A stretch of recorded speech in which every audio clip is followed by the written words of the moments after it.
3 800 €. C'est le montant annuel qu'une femme dépense au cours de sa vie pour s'équiper en protection périodique. Depuis plus d'1 an, Val-de-Reuil se mobilise contre la précarité menstruelle. 10 boîtes à dons sont ainsi disséminées dans la ville, comme ici, à Val-de-Bio. C'est pouvoir aider les personnes qui sont dans le besoin. Ça fait vraiment partie des valeurs de notre magasin. Et on a vraiment tout type de personnes qui mettent dans la boîte. Pour le coup, c'est des femmes, des hommes, vraiment plusieurs types de personnes qui sont concernées par la chose. Depuis son installation, près de 2500 protections en tout genre ont été récupérées. Un chiffre qui permettra aux plus modestes d'alléger leur budget de cet article essentiel. Donc c'est nécessaire pour montrer un petit peu l'exemple, pour que les entreprises aussi prennent l'exemple et continuent un petit peu à faire la même chose. Et donc à l'époque où on est, c'est pas normal qu'une jeune fille ne puisse pas s'acheter des protections. L'objet de ces boîtes à dons, il y en a deux. La première, c'est de pouvoir faire des collectes et donc récolter un maximum de protection hygiénique, mais des produits divers et variés, utiles pour l'hygiène des menstruations, et de pouvoir ensuite les redispatcher auprès de ce public qui est précaire, mais qui vit dans la précarité à un moment donné de sa vie. Que ça faisait partie de notre programme de lutter contre la précarité menstruelle.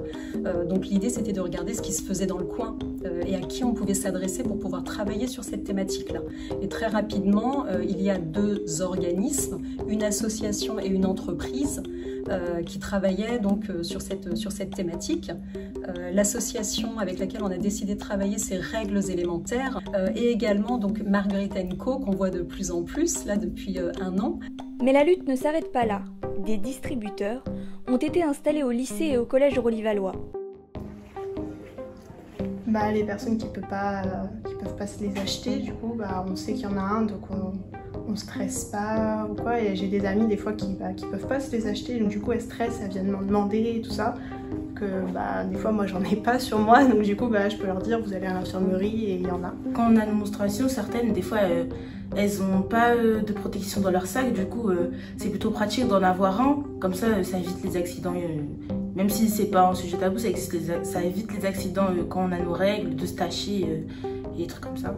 Ouais, franchement le prix aussi ça coûte un petit peu, du coup si elles peuvent se servir, s'il y en a qui n'ont pas les moyens. Et vous pensez qu'avoir des distributeurs comme ça dans tous les lycées, dans tous les établissements, même un peu partout, ça serait bien? Ouais, parce que tout le monde n'a pas les moyens de s'offrir des paquets de serviettes hygiéniques. Donc en avoir un pour chez soi et ne pas devoir en prendre pour ici et en avoir directement ici, c'est plutôt pratique. Et oui, même dans la rue, franchement, ce serait pratique. Parce qu'il y a des sans-abri aussi, et puis ça peut toujours servir. Ouais. La ville continue de travailler sur le sujet. Bientôt, des boîtes à dons seront disponibles sur les manifestations sportives et culturelles. Des ateliers de sensibilisation seront également organisés pour permettre à toutes de vivre leur cycle sans contraintes économiques.